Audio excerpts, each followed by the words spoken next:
Everyone to our August Blockchain at UBC monthly research talk. And I think I know everybody here, but for those online, in case you don't know me, I'm Dr. Victoria Lemieux, and I am one of the cluster leads of Blockchain at UBC. And yeah, this is my first day back after a lengthy absence from Vancouver and a very action-filled summer, partly to teach our Blockchain Summer Institute, which takes place every summer. This is the eighth edition of the Blockchain Summer Institute in Crypto Valley, Switzerland. So we took about 7 students over there. We were joined by students from Korea, and we joined students at Lucerne University of Applied Sciences and Arts, and students from Switzerland for an amazing summer. So that was one of the things I did while I was away, but it's great to be back and to be able to welcome today our 2 speakers that I met. Actually, Roberto, you reached out to me, I guess maybe 2 or 3 years ago now, yeah. And then I was able to visit you at the University of Lleida in 2022, I guess it was, or was it 23? I think it was 23, maybe March or April. Yeah. So Dr. Roberto García, I'm going to just, you can find out full information on our website, is at the University of Lleida, which is in Spain. He's an associate professor and deputy vice rector for knowledge transfer at the university there, and has more than 20 years of experience in research and innovation, applying semantic technologies in different domains, especially in connection with knowledge and media management. More recently, he's been exploring Web3, which is what brings him to us, and as a combination of semantic and decentralization technologies like blockchain. For instance, applying Web3 to facilitate social media monetization using non-fungible tokens, and copyright ontology, and applying Web3 to guarantee data sovereignty, which is one of the topics for today, focused on data spaces in agriculture. So Roberto is going to be joined by Dr. Rosa Gil, who is also from the University of Lleida, an associate professor at the Computer Science and Engineering Department at the university, where she's conducting her research at the GRIHO, Human Computer Interaction Research Group. Rosa has been involved in the master's courses at the University of Granada, University of Zaragoza, University Pompeu Fabra, and the University de La Laguna. Her undergraduate studies were completed in physics, and her PhD thesis is in computer science, was defended at the University of Pompeu Fabra. In addition, she has an industry experience, has worked as a webmaster in Green's Honda for 2 years, and she has done many, many interesting research projects. I think the one that I learned about that was so interesting was looking at applying technologies, like decentralized technologies for water conservation, but looking at water as an entity and designing the technology from the perspective of the water. I just love that. The creativity of that. But anyway, welcome to Roberta and Rosa. And we are so happy that you could join us. And I turn it all over to you now to share with us your research. So thank you. Thank you. Ooh. Okay. Oh, Roberto, I have to give this. I have another one. Okay. Okay. So thank you very much, Victoria, for the presentation. It is a pleasure to be here at last. We have been planning this for some years, but finally we managed.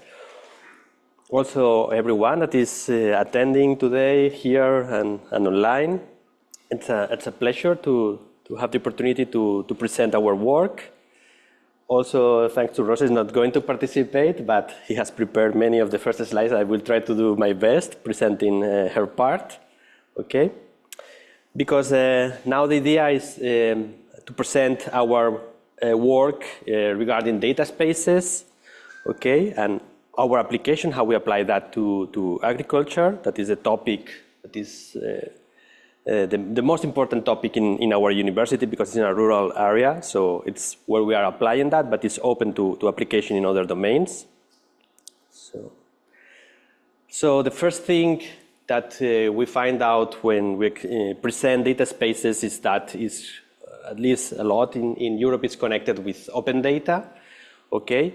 But it's something different. And so the first idea is to try to make that clear. And we came to this link that we have here at the top that is by the European Commission, just trying to explain the difference between open data and data spaces. And we liked the metaphor that they used. It was the metaphor of a picnic, okay? And they presented open data like a picnic where it's someone is providing the table and anyone can come, bring food, share it with others, okay? Or everything's open, everyone can get whatever they want, okay?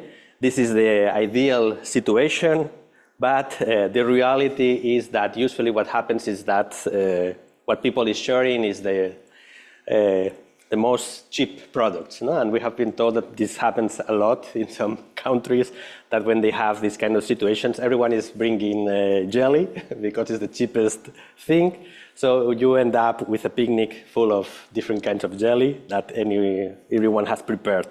Okay, so what happens is that you are not sharing your best or your best dish, if we continue with the metaphor, because you have this problem of the free rider, no? Okay, you're complaining that maybe someone is just going there to profit from your contributions.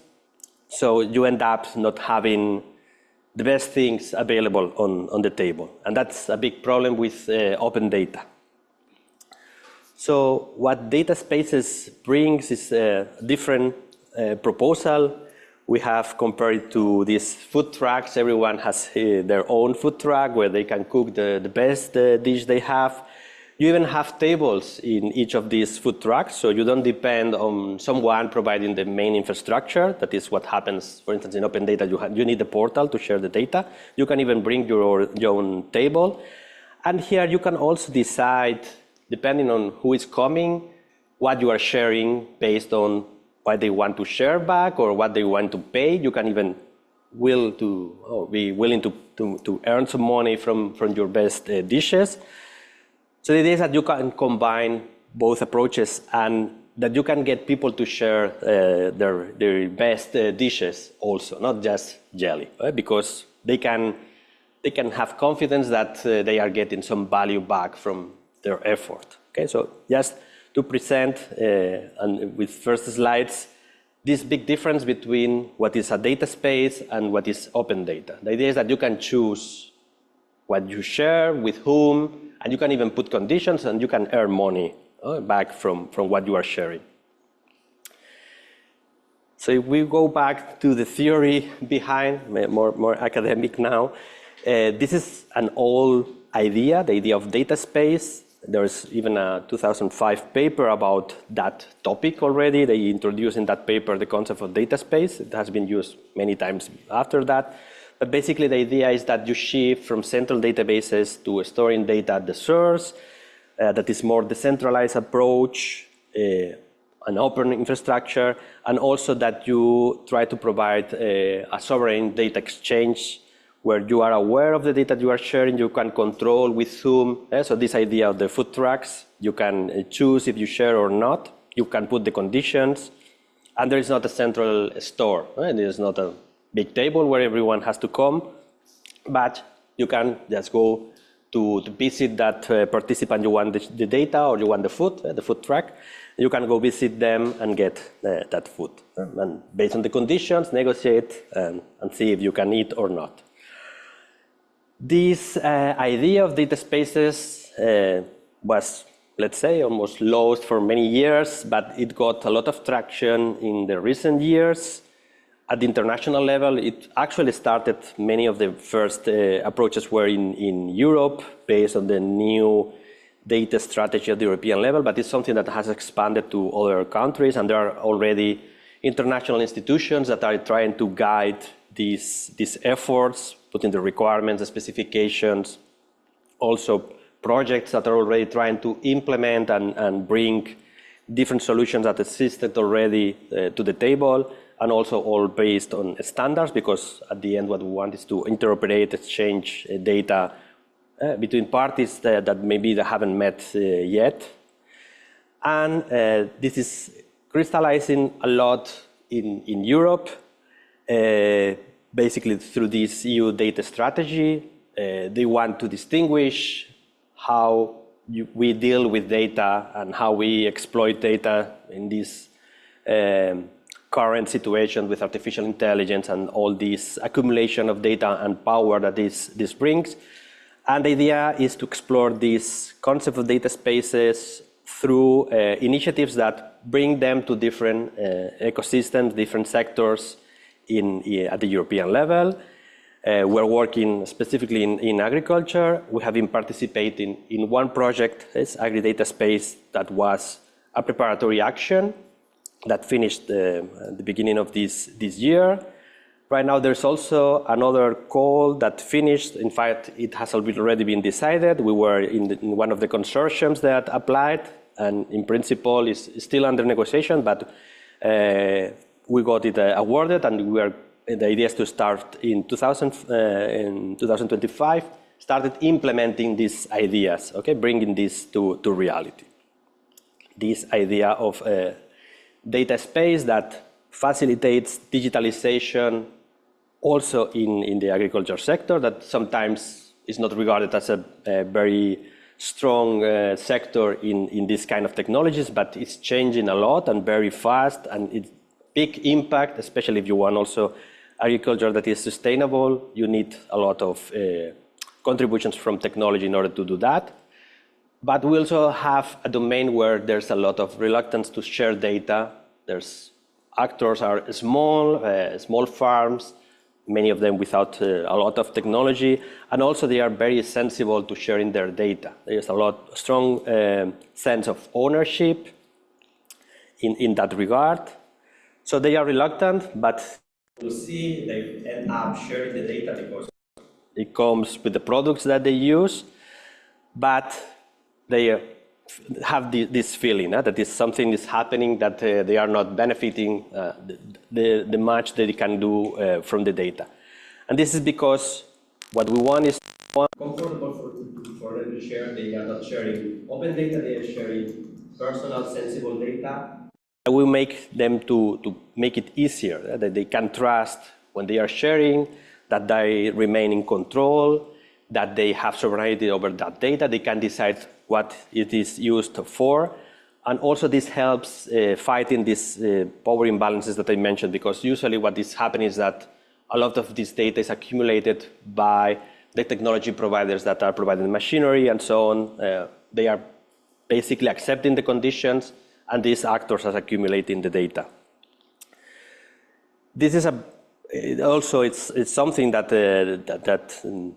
makes it different. It's a very complex. The amount of data that is shared is, especially because it's a very regulated sector. The governments have a lot of impact here, because you have also issues with food security, sovereignty, and so on. There are a lot of systems behind the scenes. There are not just the systems at the level of the farm, the sensors, the farm management information system, but also you have a lot of systems over that, especially in the regulatory domain, that also are interchanging data, controlling where each product comes from. If there's some sort of alert regarding food security, it can be tracked back to the source. So there's a lot of sharing in this domain of data. And this sharing should take into account the legal and ethical aspects. And we studied this a lot during the agri-data space project. There are already many codes of conduct that try to address that, data sharing in agriculture. we got a lot of inspiration from the EU Code of Conduct in that regard, because it's something that was agreed by the main actors, including farmers associations in Europe, also machinery producers, and also the other kinds of products that you get for the farm, other industries. And it was really relevant to see that in that code of conduct, it was these ideas of the originators of the data, the farmers, or the people who own the farm are the owners of the data that is generated in the farm. They have to provide consent. This consent has to be informed. All these aspects were already considered.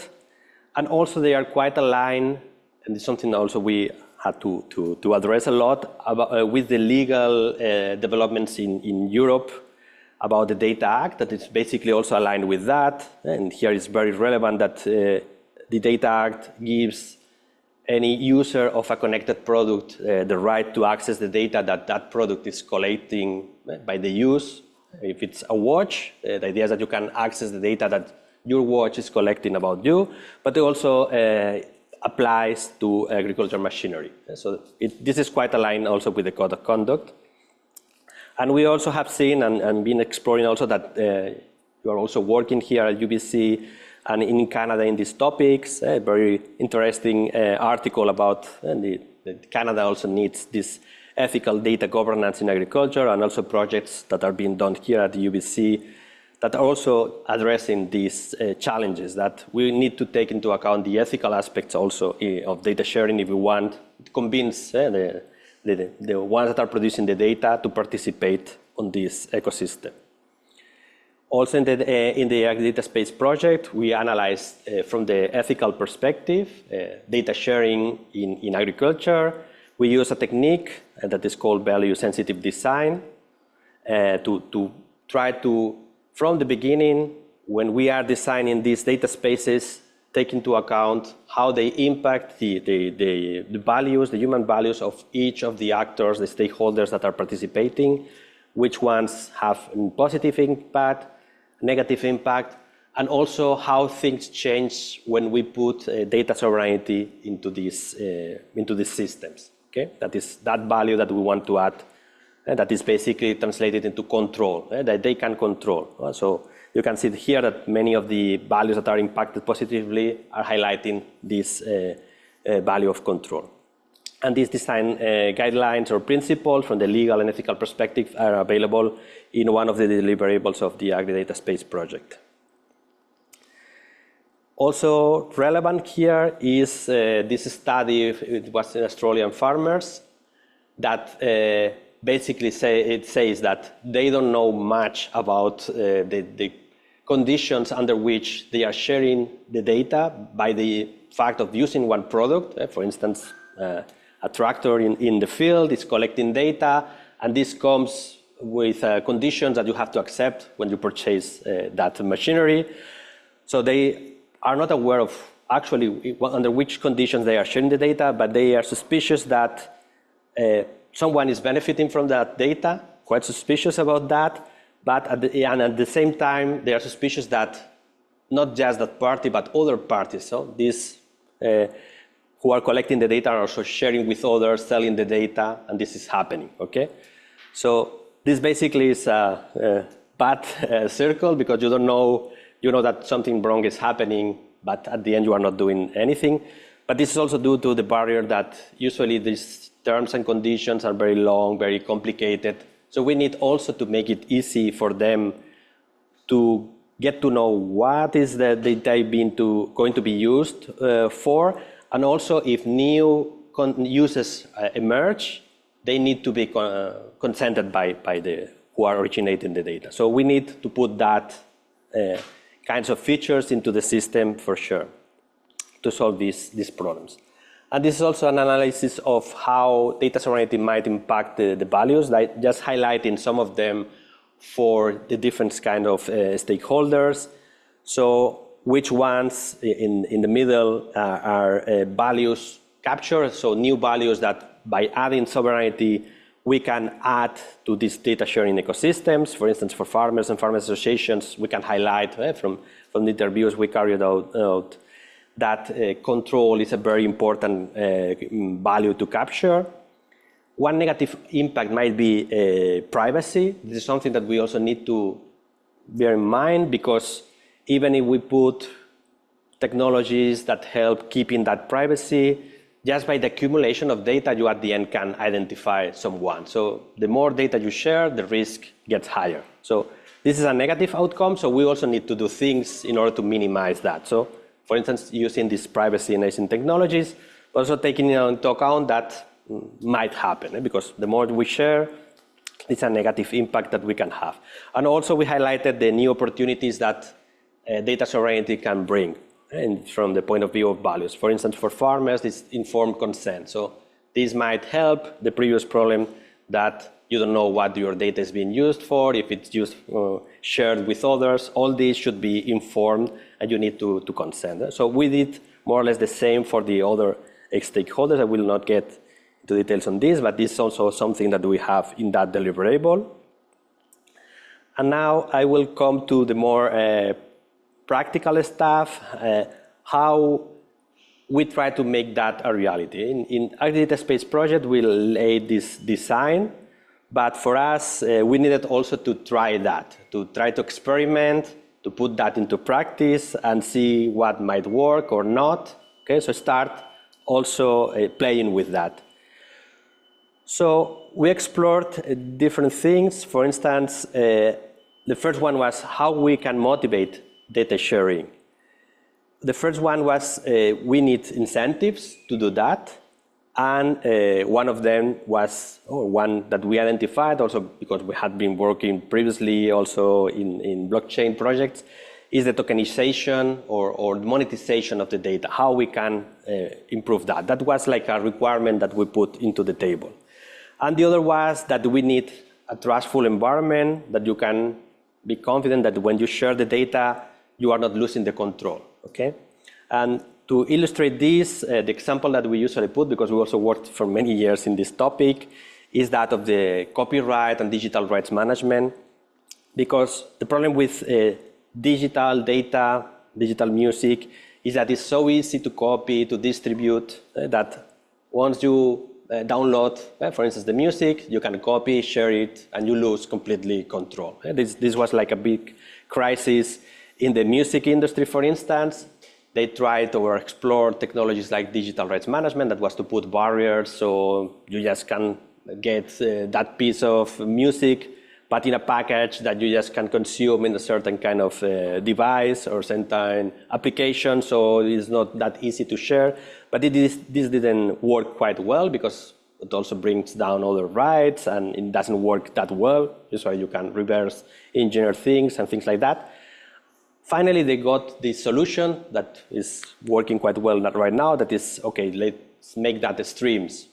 With the streaming, you don't have that motivation. It's more complicated just to share, download, and this kind of thing. So you build, instead of having this asset, you have this service.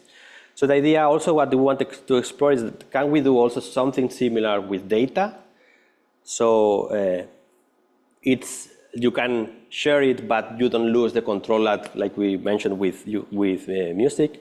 We call that the data self-sovereignty by design, in the sense that the system itself provides sovereignty. You don't have to choose it or implement it from meanwhile or through a mechanism outside the system itself, because when we start exploring the solutions that we have in data spaces, many are based in this spirit of peer-to-peer.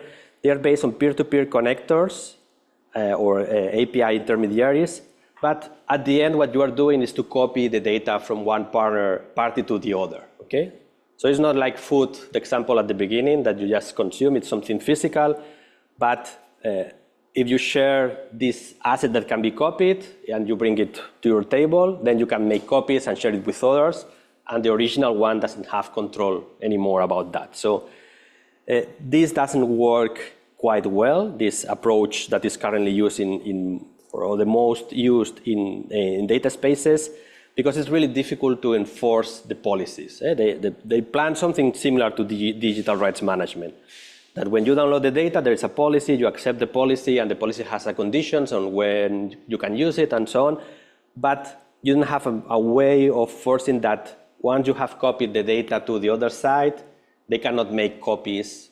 And for a farmer, they say that, okay, how can I check that I have consented to share the data with this big company? They promise me that they are not going to share it with others, but how can I check that? I cannot. The farmers have it clear. They didn't have the strength to do that, or personal legal, no? Try to go legal and try to enforce that legally is quite complex for them. So can we do something that works by design, that already guarantees that? And we're trying to explore this through approaches that are also being investigated here at UBC and in the blockchain at UBC, that is privacy preserving technologies, okay, and apply them to data sovereignty. So we came to a combination. These are quite well studied. There is this United Nations handbook. It's about using these technologies for statistics and so on, so respecting the privacy of the original data. And we came to something, a combination of these technologies that seems to work quite well, okay, that we call the data rooms. That is an approach that is, instead of you sharing the data, so the data is copied elsewhere, the computation happens where the data is, okay? Also that you can use trusted execution environments, so even who is providing the computation environment cannot get access to the data itself, and also guarantee privacy of the output. Usually this can be managed, for instance, through aggregation. So what you can get out after you have made the computation is an aggregation of the data, not a copy of the data, okay? The best way to explain this is with this picture, okay? Illustrating that idea of the data room.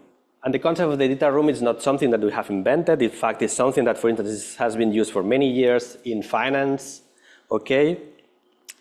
When you have a merger between companies or you want to acquire a company, what they do is they have these physical data rooms where you have all the accounts of the company, of the papers are in that room, and whoever wants to know about the financials of that company, how it works, can come to this room, but they cannot bring mobile phones, they cannot bring papers out, they cannot make copies. They can just go there, study, decide if they purchase or not, or do the merger, and everything is kept in the room.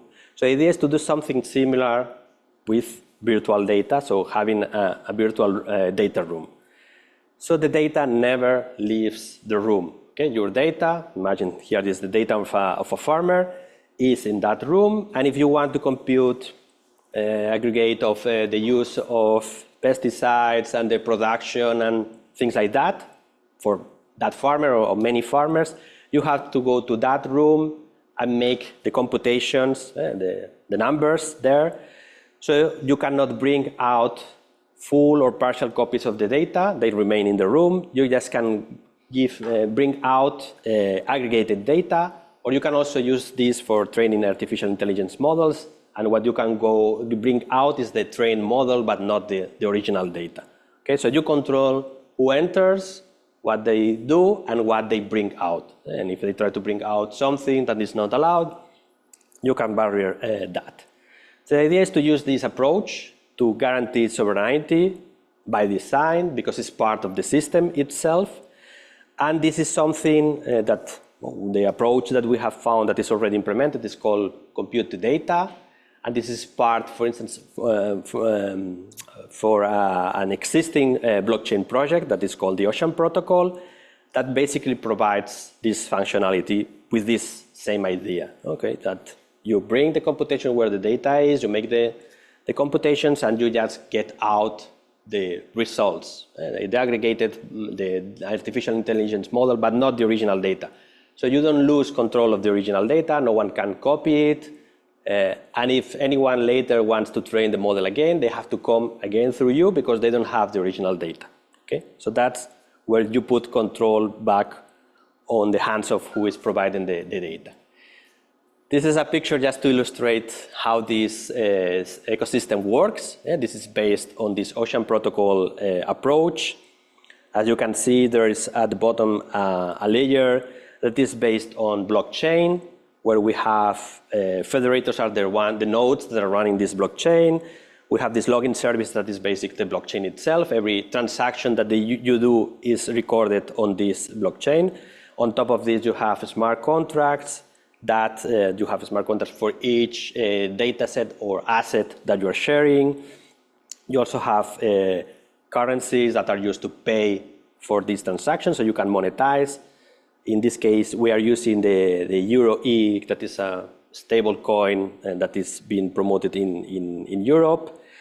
Then in the middle, we have the technologies that are more specific to this solution. The access controller is who is checking, for instance, that when you try to access data, you have the tokens that prove that you have purchased that, and also checks if you can download the data directly, because it's something that is also possible in this ecosystem, or if it has to run in a compute to data environment.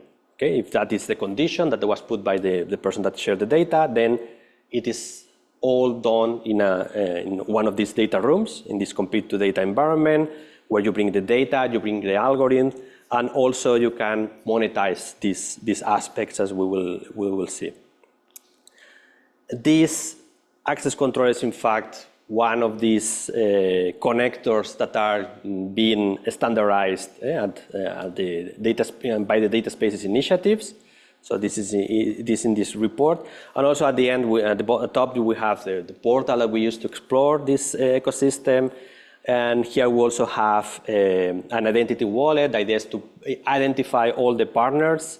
So you have credentials, identifying them. And this is also based on initiatives at the European level, that is these Gaia-X initiatives, that is to provide trust on the credentials of all these participants. So there is someone that has signed this ID that proves that entity is that certain company. So it connects the identity on-chain with an external identity, so you can track everything back to the actual legal entity that is performing that action.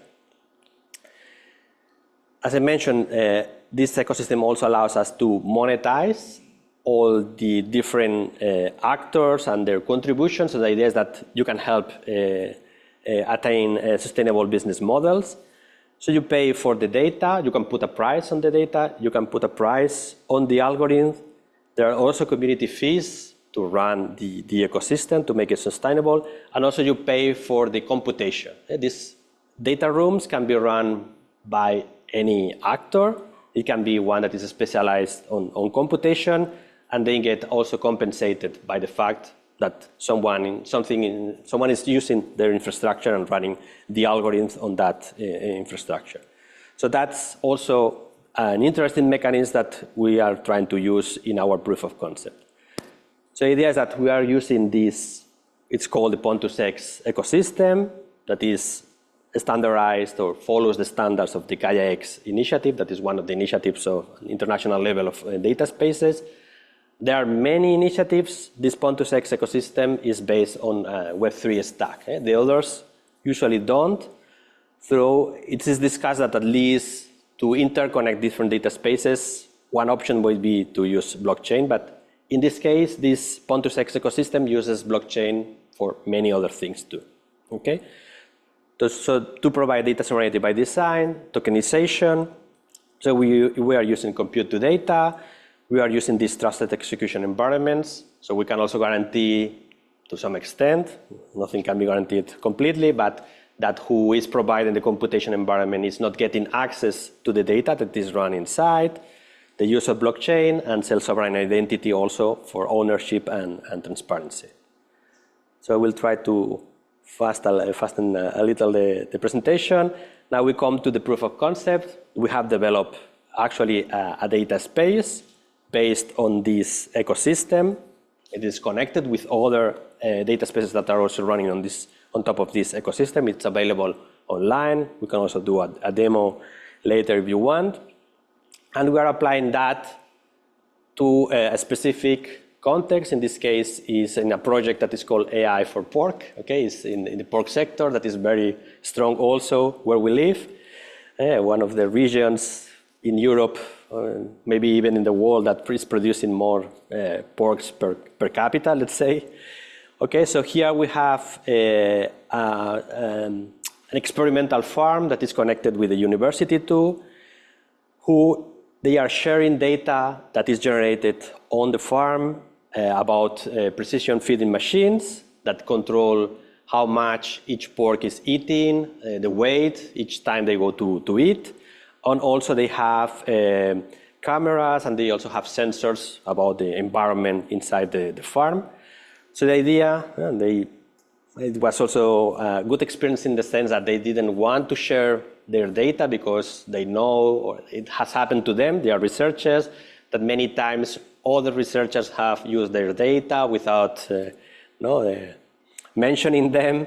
So they didn't want to share data. It was also hard for us to get access to their data just for the experiments. But we also put, and this made our proposal more trustful, this compute to data environment. So in this case, we are running it, okay, in our servers.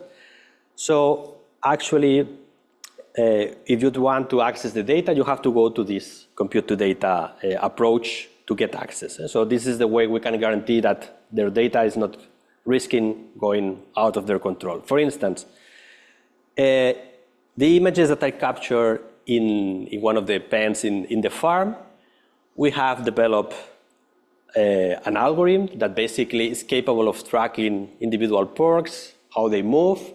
So it can derive metrics for well-being assessment about how much they move, how much time they spend in the feeding machine, in the watering bowl, and so on. And the idea is that this algorithm is working on the images on the data room and just goes out with the metrics. Doesn't get any image, so there's no any leakage of images from inside the farm.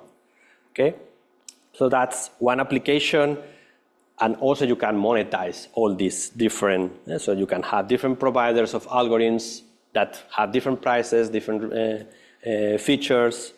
Also, the farmers themselves can monetize the images to help others train their models, as we will see. So you can monetize all these different aspects. And we have also, or are exploring, also for the dimension of data, more numeric data, we're also exploring the precision feeding and temperature environment data. Also, in this case, and this is like more a curiosity, as Victoria mentioned, we have been working a lot in semantic data, data integration. We follow this approach for data integration. The idea is that you don't force people that are willing to share data to transform the data beforehand, because this is a big barrier and then they are not going to do the effort. We follow this approach that is called pay-as-you-go model, that is, okay, share the data as you have it, whatever it is, and later someone, if it's needed, if it has value, will make the effort of transforming the data. If it's needed, maybe it's not. No? So basically what we allow is that you can upload, but you are not actually uploading, and we will see, share your data through the portal. It can be just this tabular data that is collected by these feeding machines. You record in the portal all the metadata of this data and information about with whom you can share this consent that I will illustrate now. So basically, you are just providing the metadata. This is what is registered in the data space.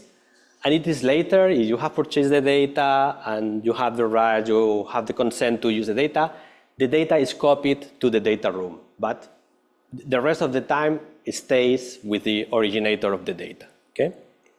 And then, if you want to run any kind of algorithm on top of the data, you have to consent. The owner of the data, using the wallet, so here you have all the security provided by the blockchain, has to sign the transactions to identify the algorithms that are allowed to go into the data room and use their data. Okay?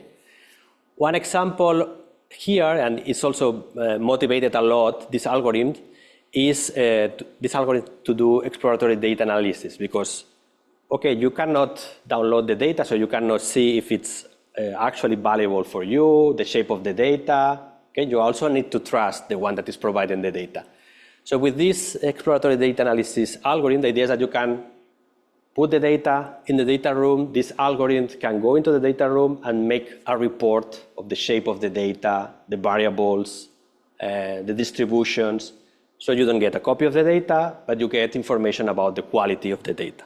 And you have to first consent that you allow that algorithm to run on your data. So the idea is that you can do actually that, okay? So someone can just select that they want to run on this data, this algorithm, the computation starts, you pay for the cost of that, and then at the end what you get is a report. So you can download, that is what goes out of the data room. It's a report, in this case in HTML, where you see all the variables in this data set, the distributions, and so on. So, and some nice visualizations to get an idea about the data. But you can go quite a lot beyond that, because it's not just exploring the data, it's doing things with the data. So we are also exploring that if you want to integrate, even in the same farm, you have different feeding machines. They provide information in different formats. And the value of the data is when you can integrate it and use it high volumes of data to train, for instance, artificial intelligence models. But to do that, you need some sort of integration of the data. So we're exploring also tools that help you map the data from one format to another. So later you can integrate and put everything together. But this is a risky business, because if we are making a copy of the data, we don't want that anyone does that, because what we are going to do at the end is to download a copy of the data in a different format, but a copy of the data, okay? So here what we are exploring is that you can do this transformation of the data, but the data remains transformed inside the data room. So you cannot download it, okay? So that is what we are exploring right now. So it's the same, you have this algorithm that is capable of doing that, but at the end you don't download the data. What you get is that the data transformed is now stored somewhere, okay?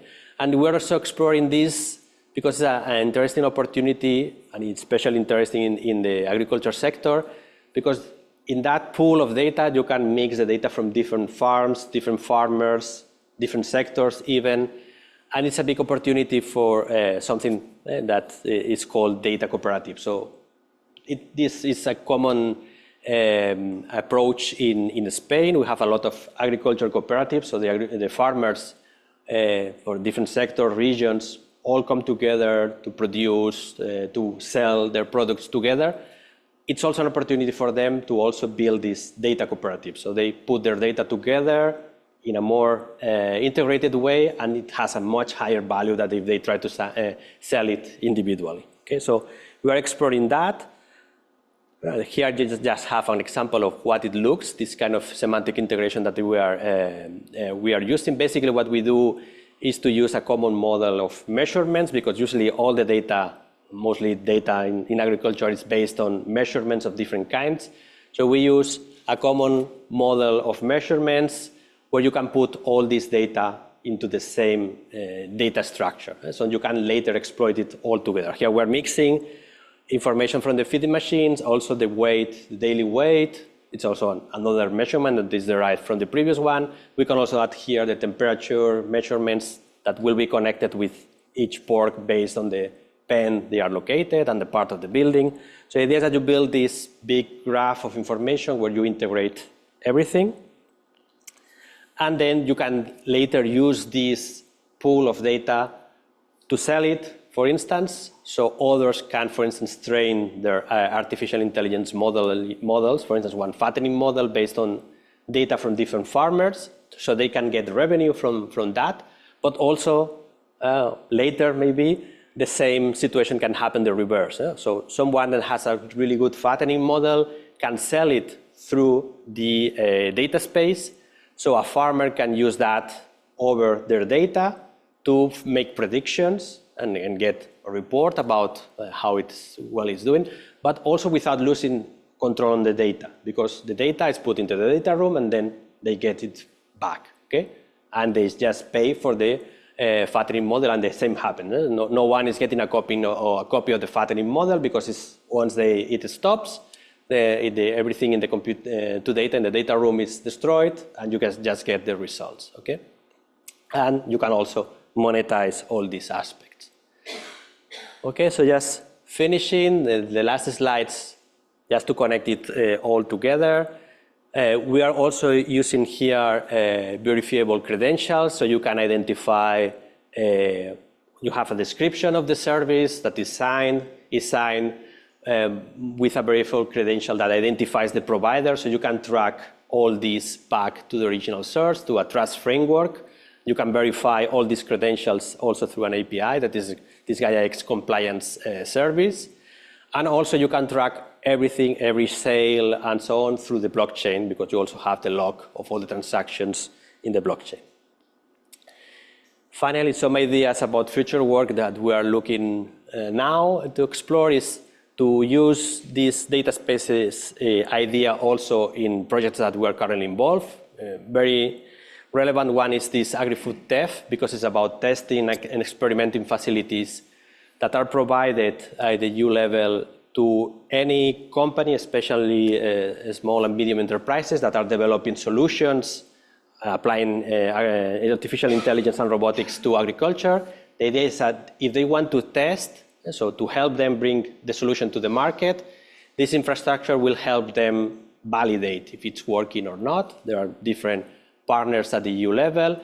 And if they are small or medium companies, they get it for free. It's funded by the project. But here we have that problem that we will have different companies that are bringing their data that maybe we generate in the project. So here it's very relevant to have this idea of data space and sovereignty, because otherwise it's going to be hard for them to share the data or the algorithms with us. Okay, they don't want to lose control. And one example will be to test different manufacturers of these feeding machines in the experimental farm.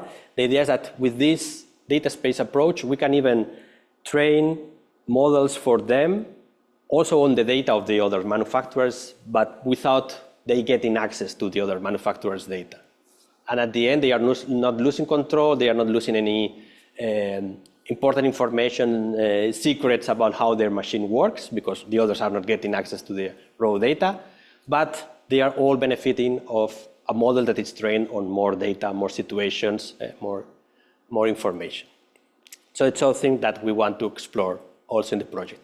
And even getting it further, these data rooms can be also in the edge, okay? This is something that is, for instance, being explored in the Future Mobility project. And we also want to explore this in the context of farming. Also, can I also bring this data room embedded into this machinery? So there's also even problems between different machinery manufacturers, because the tractor is connected to this machine. Do they share data with the manufacturer of the tractor? Usually they don't want. Okay, so can we even bring these data rooms to the field? So if something has to be computed, it's not done on the raw data, but it's just the aggregated what the other manufacturer is getting, not the original data. So it's also something that we want to explore. And that's all. Thank you. Took me some time, more than expected, but I hope I've more or less explained everything well. Okay, and you have the slides here if you want to scan it. Yeah, thank you so much. Thank you. A super interesting project, and you did an amazing job of presenting quite a lot of really foundational work. So what I'd like to do is turn it over now to questions in the room. So this idea of self-sovereign identity shouldn't be new to those of us from BC, because that is something that the BC government has been working on for quite some time. But data spaces is perhaps new, and certainly to have such a full implementation using Ocean Protocol, and the various standards that Roberto mentioned would be something quite new and interesting. So, who would like to start with their questions? Yes? Could you just say your name, where you're from? Yeah, you have done lots of work. I appreciate it. And my question is, the monetization how much would you improve by your way comparison with what has been achieved in the past without application of your new methodology? Would you tell me how much double or triple or?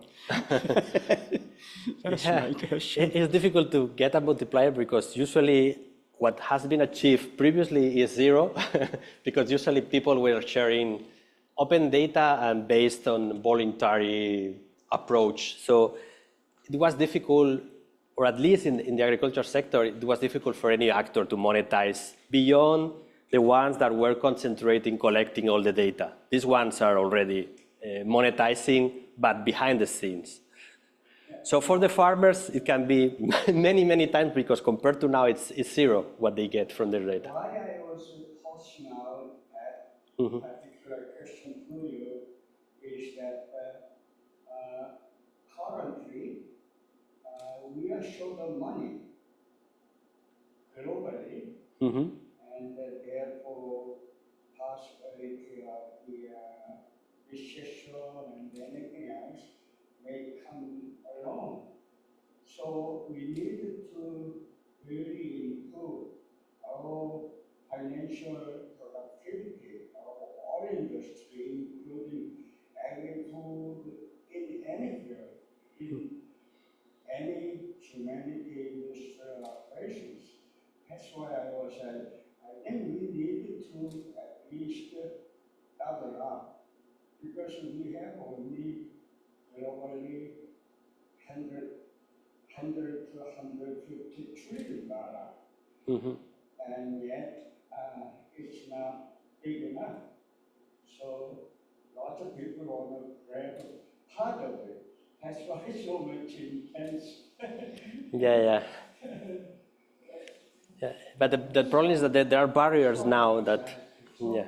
Whatever new technology we are developing should be able to, would be better if those new technologies can achieve at least double and even more.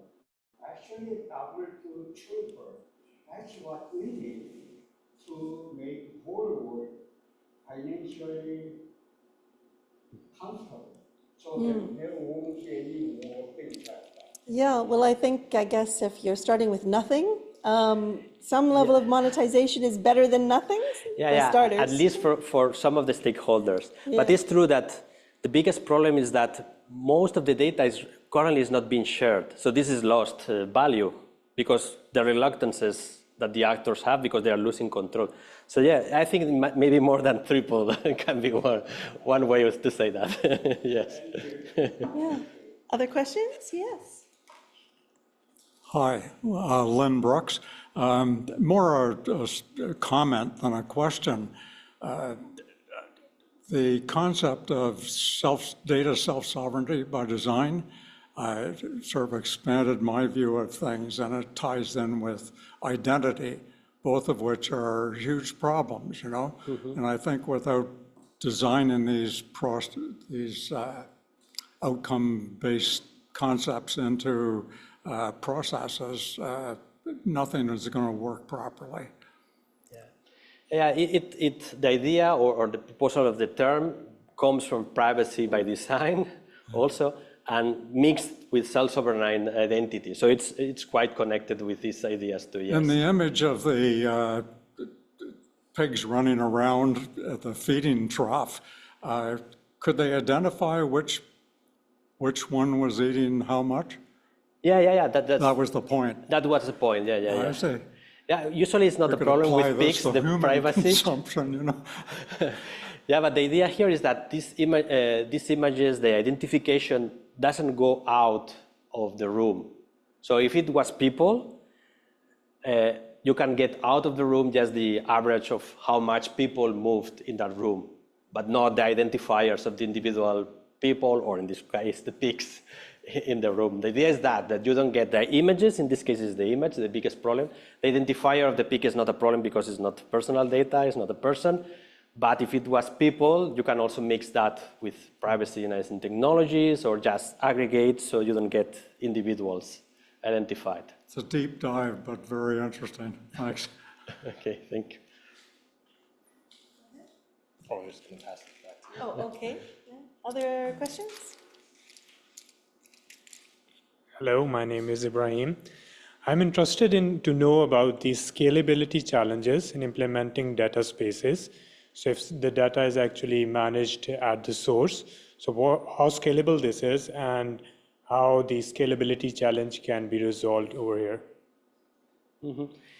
Here, the good thing is because it is decentralized, you can scale as just by the resources that you put. Anyone can run one of these data rooms. The software is available, anyone can run it. So you can get as many data rooms as you want. It's just an option just to pick the one that provides the best price because you can also monetize that. And the other problem with scalability that is storing the data, you don't need to store it again in another place. You can retain it in the original source. So it is already stored, so you are not adding an additional layer of storage to the system. So the scalability is quite good. The only barrier that you might have here would be the capability of processing transactions by the blockchain. But in this case, it's not an open blockchain, it's a permissioned one. So you have quite good scalability because it's not an open one. Okay, it's based. Yeah, but the algorithms, if they are running at the data source, so we need to see like how capable those spaces are to run those algorithms and like produce the results. Yeah. Here, the biggest issue in the sense of how the scale of the data that you can process at the same time, the biggest issue might be that as the data is not concentrated in one place, you cannot process all together one time. One way of solving that is the pool that I mentioned, to keep that pool that can be accessed just from inside the room. So you can solve more or less that issue.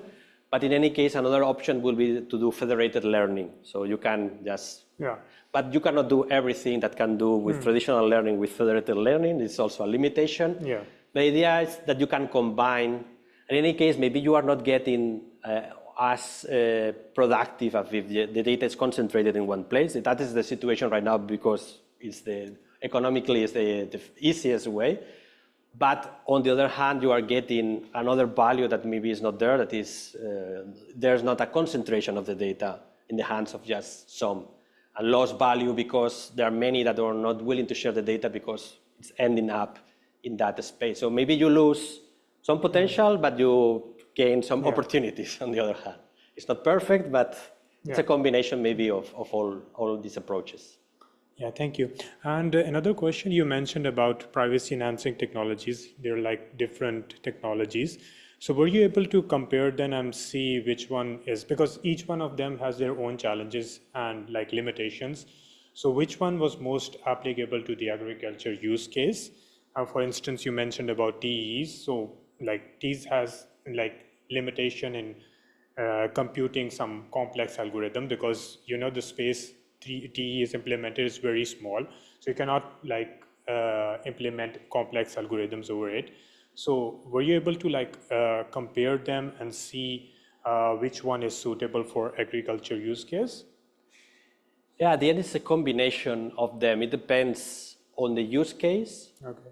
In some cases, for instance, if you cannot use TE, the idea is that maybe you can run the data room yourself. You cannot trust others. The idea is that you can run your and then you don't use that.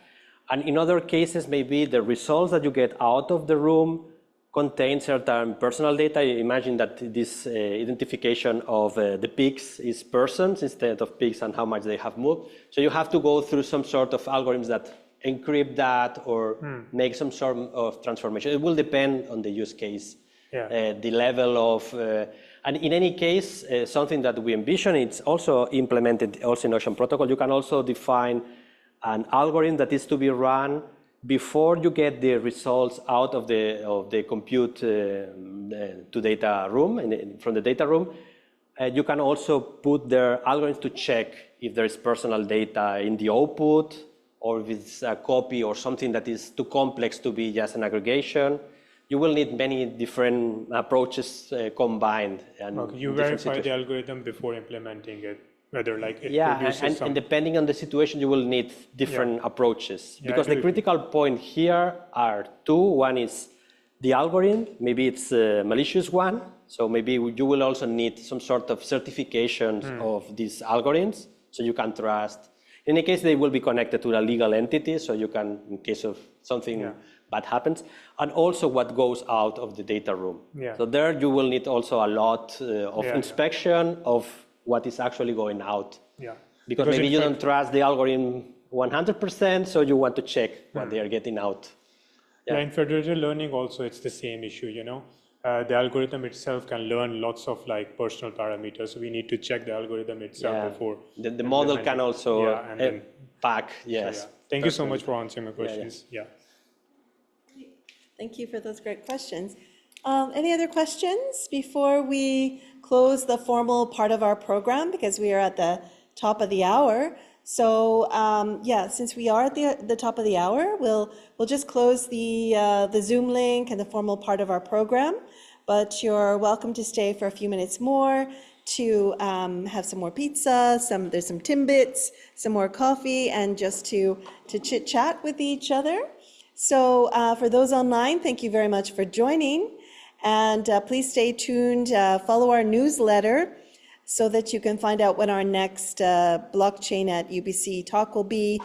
It'll be in September. We're just trying to pin down the date now, so stay tuned for that. But I would like to just end by thanking Roberto and Rosa, who also contributed to this research, although you were quiet. I know you put a lot into it.